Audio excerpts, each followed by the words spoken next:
Tech Talk with Matthew Dickerson. Matthew Dickerson. Tech Talk. Sit back and relax. It's time to talk technology. Hello, all you alpha geeks out there. Welcome to another sensational, fully electric Tech Talk with Matthew Dickerson. Today we're going to take you on yet another tour into the future. Surprise, surprise. We'll be talking all about virtual reality headsets used in surgery, but for a really surprising reason. And we've got a special 21st century take on dental hygiene for that squeaky clean smile that would blow Mrs. Marsh's mind. Remember, like liquid gets into this chalk. And flicking towards the back end, there's a prediction for Australia's bright future and what it's going to take from Dr. Saul Griffith. And speaking of futurists and people with a hatful of cleverness, welcome to Matthew Dickerson. Matt, what's been happening this week? Well, James, it's not so much what's been happening this week, but what's been happening or going to happen next week. For the first time in about 2.5 years, I'm going overseas. Oh, you're cutting the chains that bind and you're off the leash. And off the overseas. Leash, that's right. And the last time we went overseas, we tripped around, I think it was mainly Spain, spent about a month in Spain with the kids, tripping around. It was about January 2020 we got back, and we were starting to plan our next trip, and then, of course, a little pandemic came along, which put a bit of a halt on things for a couple of years. But I'm really interested to see how things have changed in that time. I've flown domestically, and there's been some better screening technology, things where you don't have to take your laptop out of your bag and put it through the scanner, which I absolutely love because it's always a pain pulling out iPads and laptops and your phone and all the rest of it. Just leave it all in your backpack and send it on through and hope that it comes out the other end in the same condition it went in the first flight. But I'm interested to see how much things have changed in the whole process. Now, airlines and airports have had a bit of time with not a lot of traffic to maybe think about upgrading their systems, improving processes, not just the scanning side of it, but getting rid of all those bits of clumsy paper, the visa applications. Even back 2.5 years ago, there were still bits that were on paper, still components you were expected to have on paper. Or when you're overseas, there were some airlines that let you do your boarding passes on your phone. Some didn't like that. Some didn't scan very well on the screen. You had to change your brightness on your screen and fiddle around with stuff. I'm hoping maybe with some degree of trepidation, I'm hoping that it all goes very smoothly and everything's been improved dramatically and it's just like a wonderful process that it all goes beautifully. But anyway, we'll see what happens. Fingers crossed the school holiday traffic has died down a little bit. Well, thanks. I hadn't even thought about the school holiday traffic. But yeah, hopefully it's there. But the other thing... You've left yourself 6 hours to get through the airport, haven't you? I think that's the minimum you need at this stage. No, it's all more efficient now, James. Surely we're better. Yeah. But the other thing that's happened in the last week or two has been back to you again with that lovely EV you've now got. And I just happened to have a coffee with some people the other day that know you and your wife, and they were starting to talk about your EV and started to talk about the fact they'd seen it and they'd seen your wife and had a bit of a chat to your wife about it. And it was just this process of that slow diffusion of information around any new technology. Now, of course, I was going to say, having a Tesla is an excellent conversation starter. But it's not me saying, hey, I've got a Tesla, guess what? It's people going, I've seen you've got a Tesla. Well, I think a great way to start a conversation is when you pull up and charge a Tesla, people will come over to you. Yeah, they do. EV owners or non-EV owners, they want to talk about it. That's right. They want to come and say, what's the go with this? How does this work? All these myths. People have got questions. Yeah. Hopefully we've answered some of them along the way over our podcast, but people have got lots of questions and they want to know about it. Now, of course, there's that Everett Rogers diffusion of innovation graph, which I love, which starts off with those innovators at the very early part and then the early adopters, the early majority, etc. And I wonder about combining that with a concept that you taught me about, Dunbar's theory, which is the maximum number of friends we can have, the 150, I think was the number you mentioned. That's the Dunbar's number, yeah. Yeah, Dunbar's number. And so when you start to think about that number, and then you start to think about that diffusion of innovation, and then you get something new like an EV, how long does it take before the concept becomes mainstream? So in other words, it's very much early majority or the innovators that are getting it at the very beginning, but when does it become mainstream that it's no longer exciting to talk to you because you've got an EV, James? It's just, everyone's got one of those. Combining that 150 number with that circle of friends that might want to talk to you about that new innovation and that concept of how many people in society are those early majority, etc. And I think, and I'm going back that diffusion of innovation graph, I think those innovators and early adopters make up about 15% of our population. And then you kind of wonder, how long does it take to get to the laggards? And the laggards are probably the bottom 16%. How long before we get to those people? How many people do you have to talk to before you get there? I remember in the early 80s, my brother and I, we were fortunate enough to have an aunt who travelled to Hong Kong, and she brought back some Nintendo Game Watches. And this must have been 1981 or 1982 Game Watch. Those little simple button LCD screen little computer games. Yeah. And we were the first people in town to get them. And we were like, oh, wow, those guys, they're so fancy with their Nintendo Game Watches. But it was 12 months tops before they were just everywhere. Yeah, right. Kids all had them. And, we'd trade them and swap them and take friends' games home and play them. And well, that'll happen with EVs. You'll be everywhere, then you'll trade them, you'll swap them around. We'll swap them around. Yeah. So, look, that's interesting. I don't know the answer to some of these questions. It's just something that I really speculate about, that I often refer to the kind of ball of snow, the big snowball. You're pushing, and then you get it up towards the top of a hill, and then, stand back, it's going to take over. It rolls itself. And that's what happens, I think, again with EVs at the moment. There's a lot of pushing, a lot of people trying to get things happening, and at some point it'll just be magic. It'll be just a click of the fingers, and then, holy struth, everyone's got one now, and they're just everywhere. It's just, what, you've got a petrol car? What happened there? And a bit like the Nintendo, you're the first to have it, and before you know it, everyone's got it. Bingo. And I think it's going to happen despite the naysayers. Yeah, that's right. I think you're spot on there. Well, enough lollygagging. We better get into our first story. Now that drone technology is pretty much normalised, it makes perfect sense that for big jobs, you may need several drones at least. Or maybe you could use a whole freaking swarm of drones. Why not? And now that 3D printing is normalised, we know that we can 3D print plastic and metals and proteins and cement. So it makes sense that for any build that's a bit too tricky for conventional means, maybe you'd 3D print it. Now, folks, are you thinking what I'm thinking? Well, if the answer is an emphatic yes, well, it will be emphatic yes if you're thinking of employing a swarm of drones to 3D print buildings and stuff. Matt, this idea sounds like it's come straight out of Homer Simpson's notepad. But, it does, doesn't it? I just use thought drones and drop cement on stuff and print myself a building. Surely there's a better way to do it. The gantry that we've talked about with other 3D printers makes a lot of sense. You set up the gantry, it goes along, squirts out something that looks like toothpaste, and Yeah, you can watch videos of this. Yeah, it's amazing. Fascinating. But that setting up of that gantry, that's a bit of a pain, isn't it? You've got to go and get some stable ground and get it all set up and make sure it's correct, and then, right, finally we've got it ready to go, let's go for it. Well, why bother with all of that when you can have, exactly as you said, a swarm of drones? And when we're talking swarms, we're talking thousands, yeah? Possibly. I think in this stage they're just starting off with 10, 15 drones. Okay, no. I want to see thousands. I want to see thousands of the sky just spinning. buzzing. That's right. I don't want to black out the blue sky. Well, we'll get there, I'm sure. But at this stage, they're just bringing small structures. And the idea here is that you don't have to set up the gantry for a start, but also you can get into some pretty difficult to get into spots rather than trying to transport the gantry in, put a container in, travel over those mountains, go uphill and down dale. That little house that you see on the top of that impossible to get to mountain, you think, wow, imagine the builders that had to get all the materials up there. Well, not only that, but if you're working, say, in the city on a building site with your gantry as well, you've got to still shift that thing around, and it's a fairly clunky sort of heavy thing to move around and navigate various problems and whatnot. And I thought the interesting part here is how much concrete can a little drone carry? So you've got to have this constant... A bite-sized piece. A bite-sized piece, that's right. You've got to have this constant back and forth, and of course they've got batteries in them, but it sounds like they've got that part pretty well under control, and then they have another drone that has the job of just basically hanging around there, keep an eye on things. Let's call him the supervisor drone. They've got a 3D depth sensing camera on this particular drone, and that drone directs the other drones where to put the new bit of concrete as they bring it back. So each bit of concrete's put on. Yep, that's in the right spot. Off you go, Jimmy. Get your next one. The foreman drone, that's right. So he sits there, does nothing according to the other drones. Look at that foreman drone. He's never carrying any concrete, is he? He's just watching us, keep an eye on it. So about 10 minutes they get out of the battery life. They come over, they take the concrete over, they put it on where it goes, come back, might do one or two trips, swap batteries, keep going.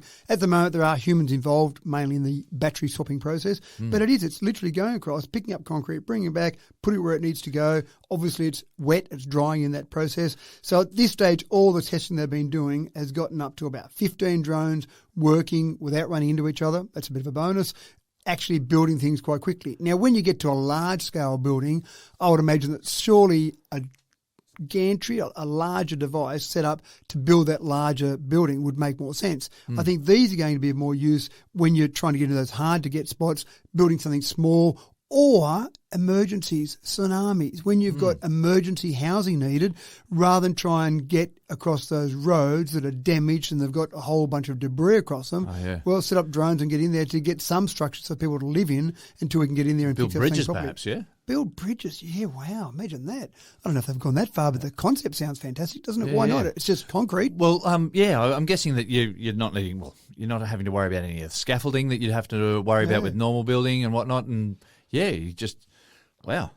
Well, imagine even doing things, say, for example, at Chernobyl, when you're trying to do some of the work around there where you don't want people hanging around, and I'm not sure how well. I know they've already got robots that are doing that, and they're building these enormous concrete sarcophaguses. And then they've got these things on track, so they actually build the sarcophagus to the side and then just slide it across. But, so imagine, forget about that, we just build it in situ. Everyone stay, say, 50 kilometres away or whatever the distance might be. Don't know how well the drones handle the radiation there. Maybe some of the electronics on the drones start to have a bit of an issue, but surely they've got some sort of lifetime before they finally expire. I think it's actually heat that's the issue for the What is it? I'm talking out of shop here. Being bombarded with ionising radiation, then that probably doesn't help the electronics on there. But anyway, interesting concept. And I just love what people do. They say 3D printing, sure. Drone, sure. Why not? Let's put the two together. See how we go with that. And the creativity of humans, that's the thing that artificial intelligence is going to have a problem trying to recreate, because artificial intelligence follows algorithms to a certain extent, whereas humans just think of left field things like that. Yeah, it's going to be very difficult to replace the human brain for initiative. Here's something that'll really clear up your halitosis. If your dentist has ever taken a shot at you for being a bit careless with your brushing, there may be some technology on the way to take it out of your hands completely. And by that I mean hands-free brushing with a swarm, again, of tiny little robots going crazy on your gnashes. Matt, we're not there yet, but the theory is there. We have the technology. Are you ready for a micro-robotic party in your mouth? It's actually been tested already on sample teeth, on dummies of teeth, not on humans, but they've actually set up structures. Here's a mould of someone's mouth, and away you go. Go crazy, tiny little robots. We're talking robots, right? We are talking micro-robots. And nanobots or something. Nanobots. They actually not only brush your teeth, but they can floss your teeth as well. Now, we've seen things before that we've talked about that are essentially like a mouth guard that you put in your mouth, and there's some bristles there and they go to town, because who's got 2 minutes or 3 minutes or whatever the length of time you're meant to brush your teeth? Of course, the dentist says, have you been brushing your teeth for 2 minutes, Matthew? And, yes, sir, I have. Thinking, 2 minutes? That's a long time to be brushing your teeth. I've got tech talk to go and do. I've got time to sit there and brush my teeth. So many other things I need to do with my hands. That's right. And so this idea is you can just let these little micro swarm of micro robots go into your mouth and go for it. So there's been a team at the University of Pennsylvania that's been working on this, and they've actually got the ability to, as you said, change shape, shapeshifters, nanoparticles. They're basically taking some magnetic properties, some catalysts in there, and they go in your mouth, and they actually go around your teeth and do some hard work on your teeth, protect your gums, so you're not just hitting your gums with these same little micro robots, and then going in between your teeth to floss as well. It just sounds like a whole, as you said, party in your mouth. Mrs. Marsh will be going crazy right now. Look, it does get in. It does get in indeed. I wonder what Mrs. Marsh is up to these days. But so this is one of the things. Now, one of the things that we've seen in society in general is that if we can get dental care better, that's something that low socioeconomic groups suffer with. They don't seem to be great in their dental care. And dental care is one of the things that we know solutions. We know what we need to do, and it makes quality of life so much better for people. If you've got a mouthful of teeth rather than a lot of missing teeth, that makes your quality of life better. But we still don't seem to be getting the message out there. And so part of the research here that they've been trying to work on is, how can we make it easier? How can we make it less cumbersome? How can we make it so that you've got no excuse from the time you start growing teeth? Here's a process that everyone just says, okay, the same as drinking a glass of water, we just go and use these. Now, hang on, when I accidentally swallow some of these nanobots, do they then go and floss my lower go. You've got everything cleaned out, haven't you?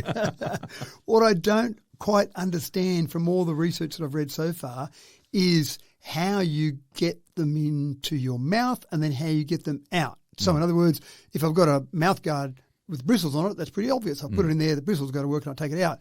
But with these, when I've got these little micro swarm in there, how do they know they've done their job? And then, rightio, we've done our 2 minutes or our 10 seconds, time to get out now, buddies.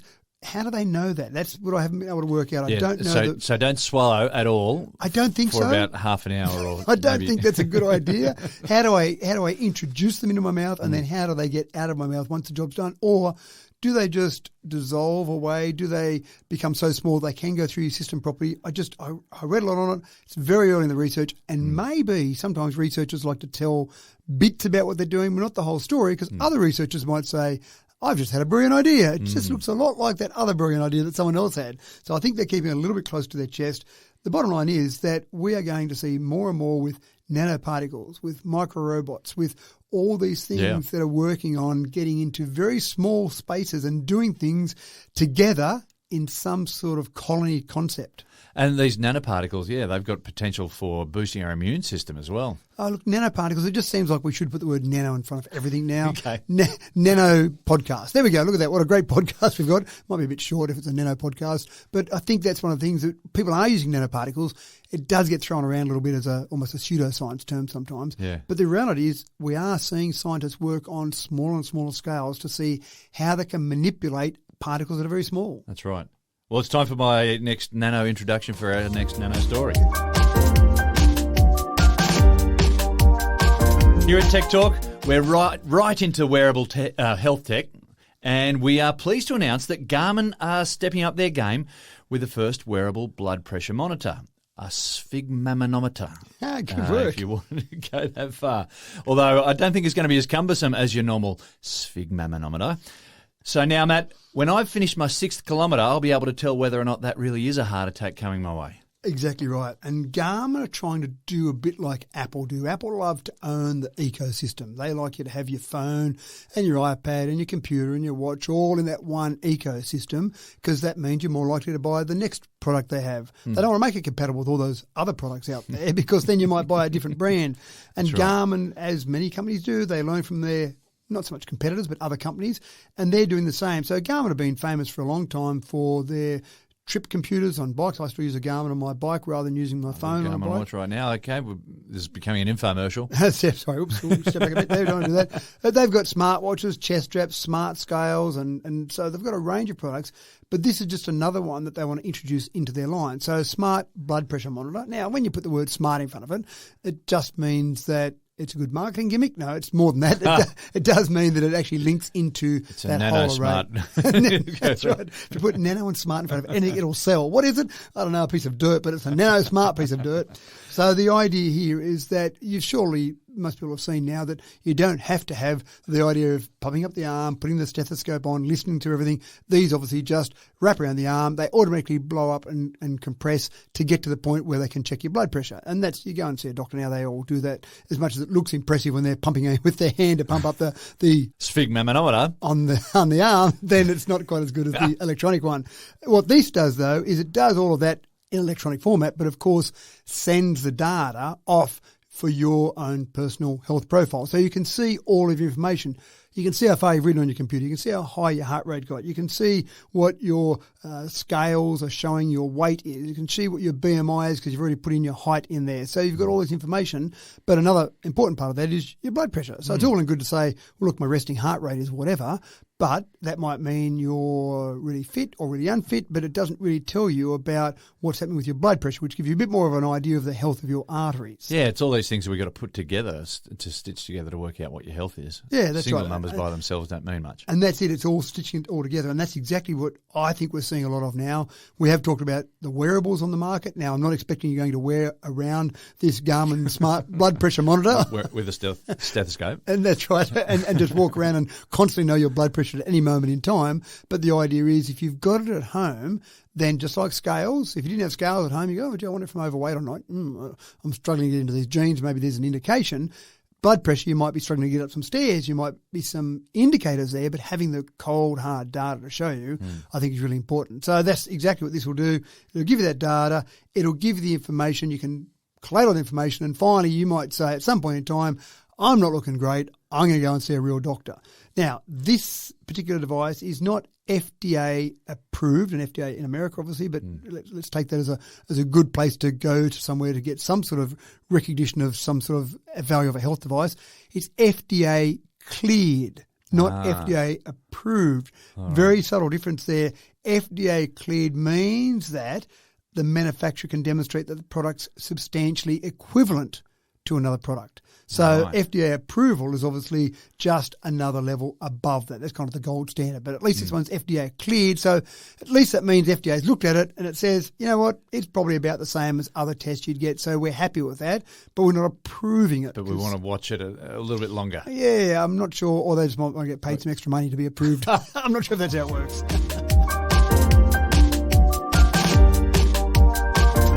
Putting someone to sleep in the movies is as easy as dabbing a cloth with a little bit of chloroform and letting the magic happen. All harmless and instantaneous, and who the hell needs 11 years of medical training to become a qualified anaesthesiologist anyway? A bottle of chloroform and a rag, am I right? Now, the truth is that an anaesthetic is essentially a poison that's delivered in a highly specific, very carefully calculated dose, so that not only will you be blissfully unaware of the high-level tampering going on inside your body during an operation, but also you'll be able to conveniently wake up when it's all done.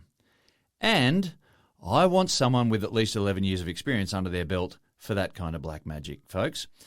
Matt, surely in the second fifth of the 21st century, surely we're headed for an easier way to get knocked out for a medical procedure.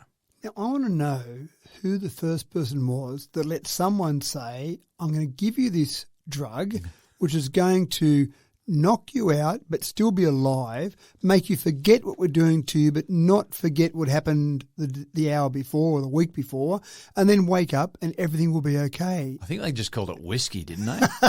Maybe in the early days they did. But it is, you're right, it's a poison you're having injected into your system. You've got someone who's got an incredible amount of training there to monitor that and get it right. It's not just a rag soaked with a bit of chemical. Are you telling me the movies aren't real? Please. Yeah. Surely that's all it is.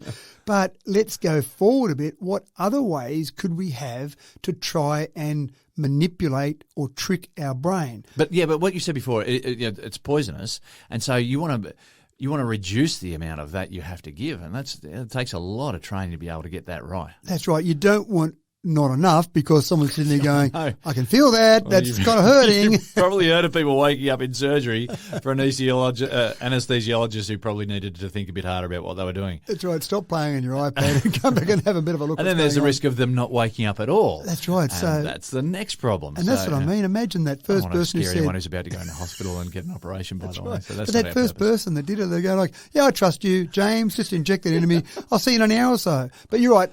The amount of drugs they take, obviously, or that's injected, affects them, and obviously you don't go and drive a car 5 minutes after surgery, and people talk about being under general anaesthetic can knock you out for days and weeks and not have your peak. So one of the things is, how do we reduce it? Well, if you reduce it too far, it starts to hurt or people wake up. But what they've been finding is they've been doing some testing with people wearing VR headsets. This is amazing. It is. And again, our brain is taking information in from a knife cutting into our skin, for example, in surgery, and our eyes and our ears. There's a whole range of things that our brain is taking in and processing that information to come up with, am I in pain? Should I run away? What's going on at the moment? So they did some experiments, and they said, obviously to the people there, we want to distract you from the pain, so let's put a VR headset on.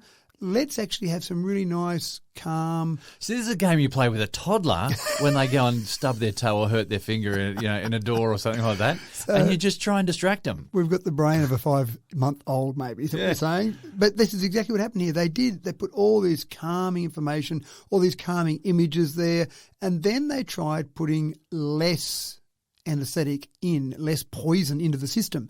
And would you like to be one of the guinea pigs? No, that's right. So the average conventional patient needed 750.6 milligrams per hour of the correct sedative. So that sounds like a number, fairly specific. You would think 750.6. Yeah. And I'm not sure if that's based Sounds on like certain, an average, yeah. It does, based on a certain weight of a person, because Yeah. that might have something to do with it. But that's kind of a specific number. So if you've trained for years and you say, hey, let's just try 200, someone would say, well, actually, remember that training you did? 750.6 seems to be the right amount. In this particular scenario, they managed to get people watching nature scenes, meditation type music, to actually have 125.3 milligrams. So it wasn't a bit less. Wow. It was dramatically less. Like a fifth. It's unbelievable. So that difference there, you think, well, how do they react to that? How do they go with that? Well, they were giving reports afterwards that, again, everything seemed the same. I'm not sure how many times these people have been under GA, but effectively everything seemed the same. But more importantly, when they were recovering, they felt well enough to be able to get up and move around after 63 minutes using the VR headset compared to 75 minutes. Only a small improvement there, but that's still a bit of an improvement. And you would tend to think that that would flow on as well. So the next day you would probably feel that little bit better as well. You'd expect with less anaesthetic in your system that your recovery time would pick up. Yeah. So one of the things they're trying to work on now is it a bit of the placebo effect? They said to some patients, we're going to put a VR headset on you during surgery. We're going to try and distract you. So they explained to them what was happening. And then they went in and lo and behold, they put the VR headset on and it distracted them. How do they get to the point where people don't notice they're putting a VR headset on? That's a bit tricky. But this is the thing. I think the next part they really want to do But is I don't think, even if it is the placebo effect, if it means that they still don't have to put as much anaesthetic in your body, who cares? Yeah, that's right. Placebo effect or otherwise. That's right. So, and you're right. The placebo effect is normally around seeing whether a certain drug works or not. But if this works via placebo or it works via distraction, well, who cares? It's working, so let's keep it going. More experiments will happen. The experiments so far have been occurring over at St. Joseph's Hospital in France. But again, I think once people hear about this and then once they start looking at it, I'm sure St. Joseph's will be getting phone calls from people across the world. How do we try this? And let's face it, compared to what you pay an anaesthetist sitting there beside you, a VR headset, they're pretty cheap these days. So take your own in. If they haven't got it, they take your own in and sit there with some nice meditation there. But this is a great combination between drugs that we know have got scientific evidence that work for specific reasons and electronics or technology to try and trick us. So what a great combo. Yeah, amazing. Absolutely amazing. Now, I'm not going to lie, Teslas are pretty cool. I think we've covered that already today. We're stoked with ours, I'm here to say, but we know that they're not perfect. They're nearly perfect, but I had no idea there was a glitch in the windows. More specifically, I should add that Teslas are yet to properly understand human fingers and how people don't like it when they get caught in closing windows. Matt, have you tested out this on yours yet? I haven't put my fingers in the windows and tried to wind to close them. But let me just say, this is an important announcement, James, that the National Highway Traffic Safety Administration in the US has said, and I quote, the window automatic reversal system may not react correctly after detecting an obstruction. As such, these vehicles fail to comply with the requirements of Federal Motor Vehicle Safety Standard number 118, power operated window systems. So we're issuing a recall for Teslas. Say what? Do I have to send mine back to the United States? And this is where Elon Musk is a bit annoyed. Officially, the NHTSA has issued a recall.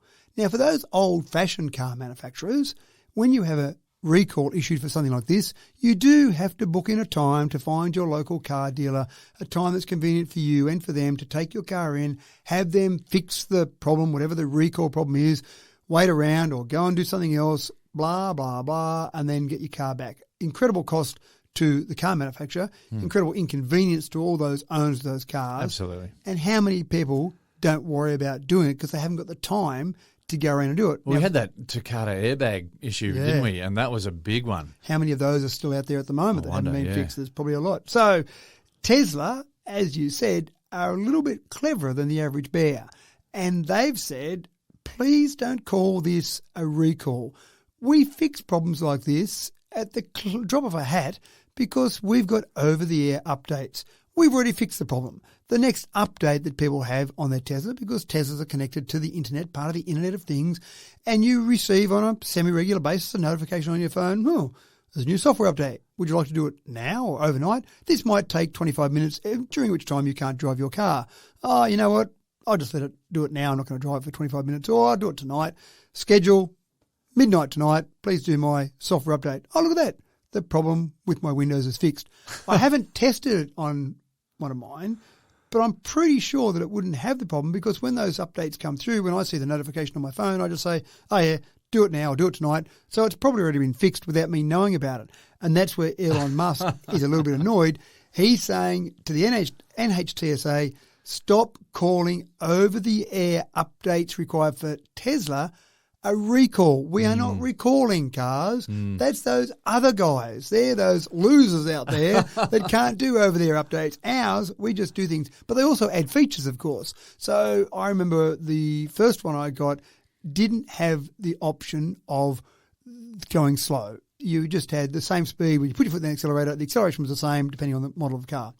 But there were some people who had cars and they said, I love the Tesla, I love everything about it, but when I do put my foot down hard, I feel sick. Now, you'd think the solution would be, don't put your foot down as hard. That would be the obvious option.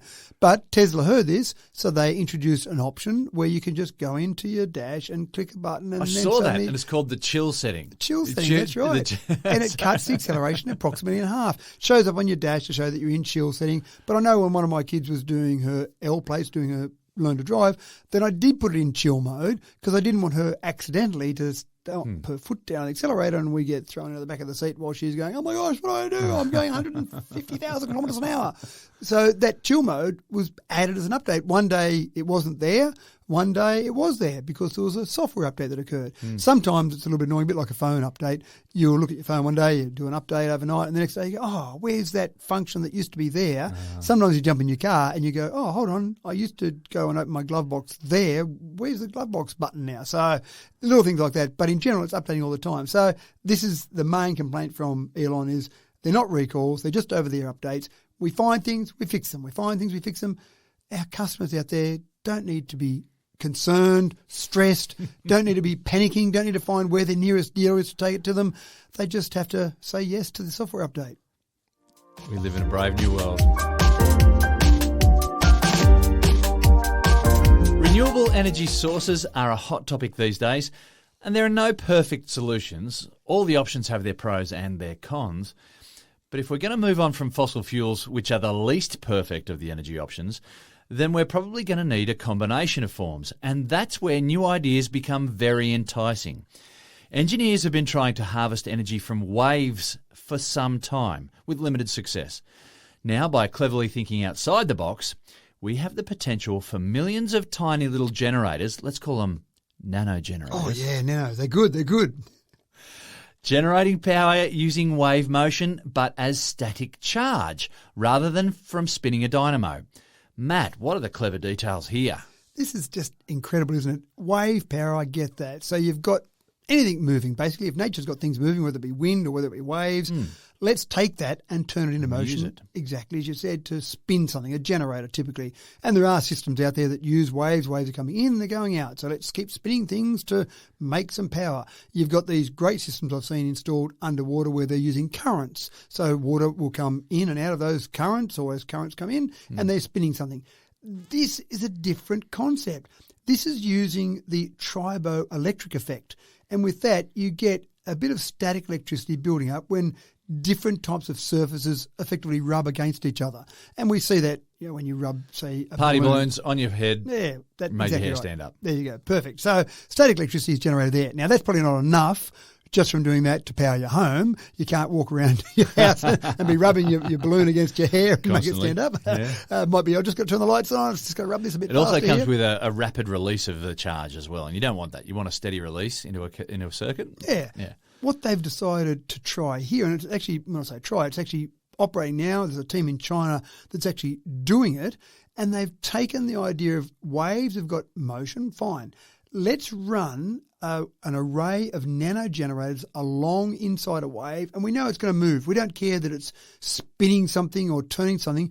We know it's going to move, and we've got particles in there that are generating movement and or generating electricity, static electricity, with that triboelectric effect. And then let's capture that static electricity and then turn that into some real power to then use. Yeah, it sounds incredibly complicated to me. If someone pitched that idea to me, I'd say, no, it's got to be easier just to spin a turbine. Surely, we've got the waves moving. Forget about this. But people are always exploring different and better ways. What I do like about this is that you don't need a lot of movement. So as long as there's some movement, you're not trying to get consistent movement in one direction or the other to spin a generator. You're just getting movement in general. Because what you're relying on is substances rubbing against each other. That is the balloon on the hair type thing. So you're getting substances rub on each other. So you're using wave power, but these substances are rubbing. Now, the only downside, some of the researchers have been talking about it, and the only downside is that when you're rubbing things together, you've got friction, and that means that you've often got things wearing out. Yeah. So heat's generated, things wear out. So do you need to then replace it in 10 years' time, whereas a generator might spin in the waves for 50 years' time?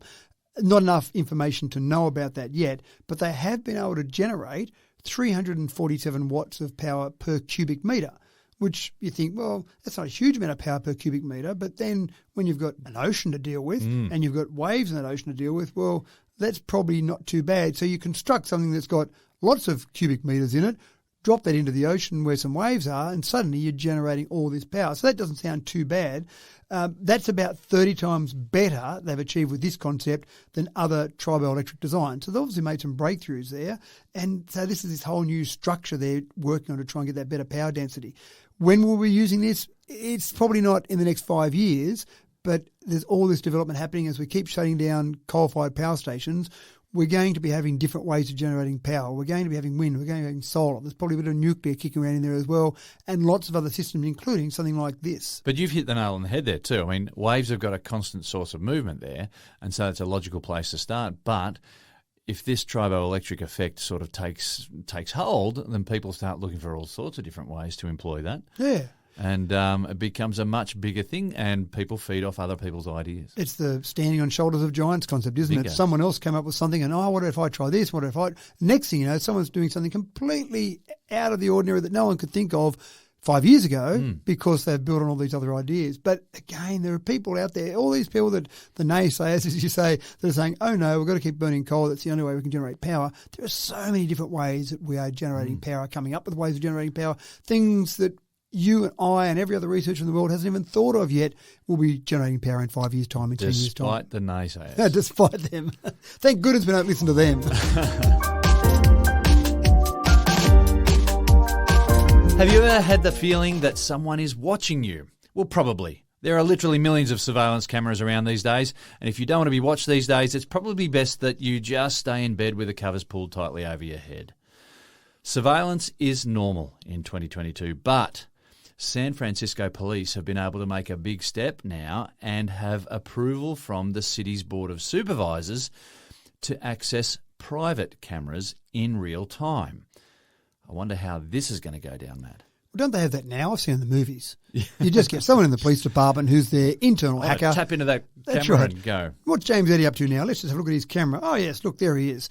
But it's maybe not quite as easy as that as in the movies. And there's also that little thing of the law, which you kind of hope that police departments are adhering to. Also follow, yeah. Yeah, that's right. So in this scenario, police in San Francisco have just been given approval to try for a 1-year pilot program that it will allow police, exactly as you say, to monitor footage from private cameras. Now, when you see, again, going to the movies here, not assuming that they're completely incorrect in everything they present to us, we see things like cameras on traffic lights, or we see cameras that are public cameras. I know in the main street of our city here, we've got some public cameras that are monitored by the police. So you do have some public cameras, obviously, and they can help pick up things that happen in the public arena. But imagine all those cameras out there. And in the movies, someone knocks on a door, hey, notice you've got a camera there, can I see the footage? Have you got a search warrant? Is the normal answer that they give. That's when it's the bad guy. And if it's the good guy, they say, sure, come on in and I'll show you all that footage that you want to see. But in this scenario, they wouldn't need to knock on your door. They wouldn't need to go and get a search warrant. They would just need to say, we need to see what's happening down there at the corner of James's place. We'll just go and have a bit of a sticky beak at his cameras. Yeah. That's all okay. Now, there are some potential things in place to try and stop them randomly just checking out what you're up to. But some of the civil liberty groups are saying, well, that can apply any time. So, for example, they say they've got to have some sort of misdemeanor, like a vandalism incident or maybe some property theft, for them to go and look at it. There needs to be some justification. But it seems like the justification threshold is fairly low. Oh, I think I saw someone jaywalking. I better go and look at the street there and all the cameras around that 500-metre radius of that street to see who it was there and did he jaywalk somewhere else. So that's part of the issue there. But it is getting to the stage, and maybe they're being more upfront about it in San Francisco. Maybe the police are doing it now and they thought maybe we should just go through a process to legalise this a little bit and get there. Now, the only other thing that makes people feel a little bit more comfortable is theoretically you've got to give the police the power to do that for your private cameras. So you can say no. Oh, so private owners still have the opportunity. They still can say no, but I just wonder whether they do this for a year. They say, gee, that worked well. We solved an extra 10% of the crimes that were committed in San Francisco in the last year. Are you one of the people that have got a camera that we're not getting access to? Do you like crime in San Francisco? I can just hear the political rhetoric already. So I do think this is probably thin edge of the wedge. I do think, yes, people have to get permission and it'll happen, but then eventually we'll get to the stage where the police will just have access to all of it. And again, it's a fine line, isn't it? If you're not doing anything wrong, do you care? Yeah. But when I'm sunbaking in all my full glory in my front yard, do I really want the police looking at that? They probably wouldn't look at it for that long, would they? They probably find something else much more interesting. What's that? Exactly. I'm also wondering, if you say no, do you then find yourself getting a whole lot of jaywalking tickets and stuff? That's right. Let's see that tail out of your car. So, it appears smashed after I've hit it with my baton. Not suggesting police to do that, of course. Oh, you're backpedal. There are no surprises that Elon Musk wants his stamp pretty much everywhere. And he knows just how much kids want access to high-speed internet. So he's generously offering to put Starlink into rural school buses in the US. Matt, how's this going to go down? Very generous of him. He's offered just for a miserable $885.5 million there you go. to fit out some buses with Starlink technology so that kids on the bus... TikTok. Oh, no. It's for their homework, James. Oh, sorry, okay. So they can keep doing their homework on the way to school and on the way home. Obviously, one of the great things about Starlink is low Earth orbit satellites. So you've got low latency, so it's almost like a normal internet experience. That's fantastic. But initially, it was a dish sitting on your home and then connecting to a satellite. But they've now got a portable system. So you can actually put one of these on your camper van, for example, and then you park it in a caravan park and you can be on the internet wherever you might be. But this is now at the point where we're talking about a bus moving. Obviously, it would have some type of receiver mounted on that bus. And that bus would basically, or receiver transmitter would have to be, that bus is going to be able to be connected to the internet and then transmit Wi-Fi throughout the whole bus. Now, we do see it on some planes already, and they're not using Starlink. They're typically using geostationary satellites. But in this concept, I think the idea is great. I mean, I would have thought every kid would have already had some type of 4G or 5G connection anyway, because let's face it, they're kids. They can't survive unless they're connected to the internet. So when I did start to read this, I think it seems a bit superfluous to me that you need to give kids internet access. But a part of this, which I think is reasonable, is making sure that everyone's got equitable access to education. So on the bus, there might be some of the kids who have got their great 5G phones and connections and can do all their homework, not TikTok, but they do all their homework. And other kids sit there and go, oh, I don't have that. I can't afford to have a connection to the outside world from my phone. Whereas having this on the bus would mean that every kid in that bus could have access to it. But it is actually one of the things I was asked recently at a seminar that I presented at. They said, what's the biggest change you've seen in your 30-odd years in technology? And I did say ubiquitous connection. And it's not quite ubiquitous because it can't go everywhere, but that's one of the big changes that I've seen. You had technology 30 years ago, but you were isolated. You were on your own with that technology. You didn't have access to lots of external resources. Now we do have the expectation that wherever we go, whatever we're doing, we've got access externally somehow. And it is an expectation, and when you're disappointed because you can't get that connection, it becomes enormously frustrating and it builds anxiety. Yeah, that's right. So I think this is really about trying to give kids that are maybe low socioeconomic, or some of these bus routes are going in rural areas where they don't have cellular coverage. So maybe those kids, even who do have the nice new phones and 5G connections, still don't have coverage there, and they still need to look at TikTok, do their homework while they're travelling along there. So I think it's interesting, but this is where we're getting to, isn't it? Where even if you don't have connection, because we're now getting these better satellite connections, that expectation that we have of having connectivity everywhere is becoming a more and more realised expectation because people are trying to deliver it everywhere. School buses, wow. I remember at college, I talked to a person who was at college a few years after me when I was at uni, and we had one phone for the college, so everyone in college. Same. And when you were a fresher, you had phone duty. So you'd be on phone duty, you'd be allocated your, 1 hour a week or whatever it might have been. Yep. And the phone would ring, you'd pick it up, hi, who are you after, right? And you'd put them on hold, and then you'd press the intercom and say, James, Eddie, phone call, and you'd run down, you'd have your 5 minutes on the phone, and that was it. Yeah. And then I talked to one of the students afterwards, and someone had left a bit of money to that particular college that I was at, and they'd fitted a phone in every room. And I went, wow, how cool was that? Imagine being able to ring up from your room, imagine being able to get your mum and dad to ring you in your room. Now, what a waste of money. Yeah. No one uses those. That's right. They got all these phone units that they had to throw out. Well, that's right. All the cabling they had to do, all the running of that system in there. And it would have been a fairly hefty system because there were several hundred rooms in the college. So imagine all that expense. Again, things move on, but we do have that expectation now that we've got access to stuff. But in those days, you're in your room, people could contact you by knocking on your door, or you heard the intercom. If you heard your name over the intercom, that was about it. So things have changed a bit. They certainly have. Okay, people, here's a name for you to note. If you haven't come across Saul Griffith, an Australian-American inventor and general ideas man, then keep your ear to the ground because it may be a name that has increasing hit rate over the next coming years. He has a plan to decarbonise Australia, and it's bold, it'll ruffle feathers, and it's going to need you to be involved in it. But it just might work, Matt. It might work, and I'm glad to say that Saul got his ideas from me, I'm going to claim. Okay. Back in 2015, I did exactly what Saul Griffith is saying that we should do. Rid your household of everything that's producing carbon and electrify everything. So 2015 was when we finally got rid of our last car, and that was a petrol car, so that was EV then, but we'd already changed our lawnmower. We've got a robotic lawnmower, so it's electric anyway, but we've got battery-operated whippersnipper.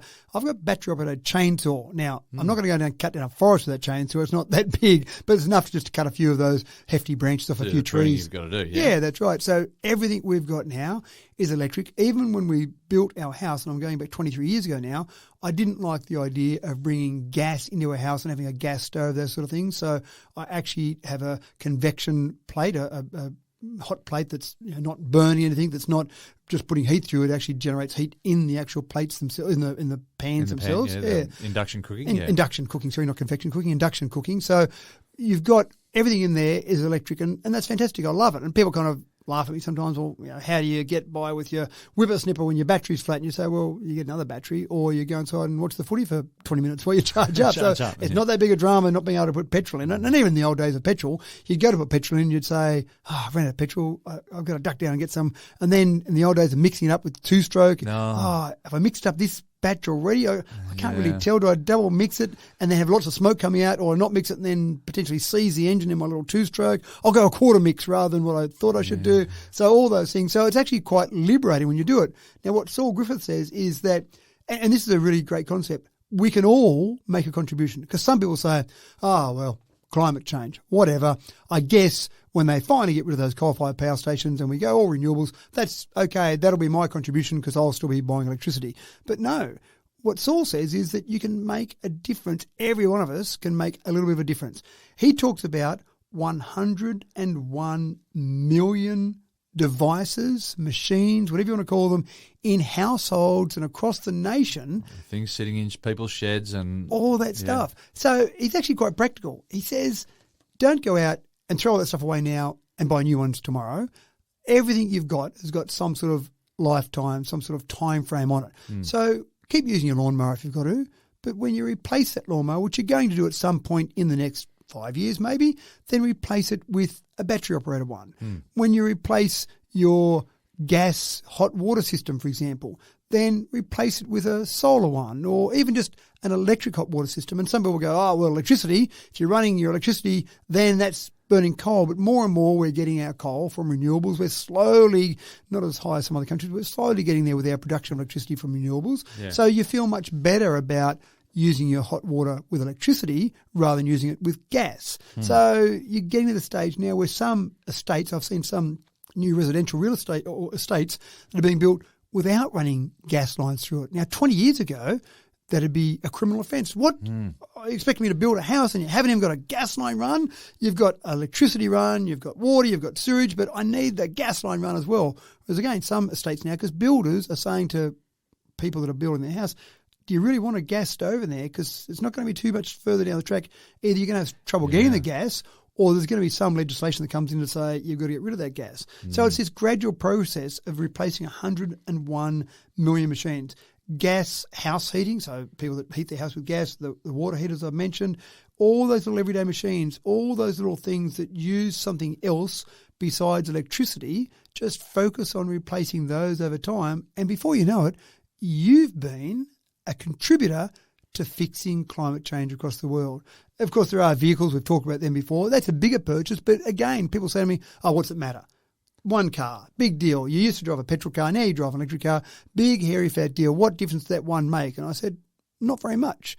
But if everyone says, not very much, and no one makes a change, it's not going to make any difference at all. But if everyone says, I'll make my little tiny bit of difference and replace my one car, if all those cars get replaced, suddenly 20 million cars in Australia are replaced, there's a huge difference that we can see. Yeah, absolutely. Yeah, it's just about an improvement mindset, isn't it? It is, that's right. So all of those things, so we can all make a difference. Just think about it when you're next doing some work around the garden or doing things in your house.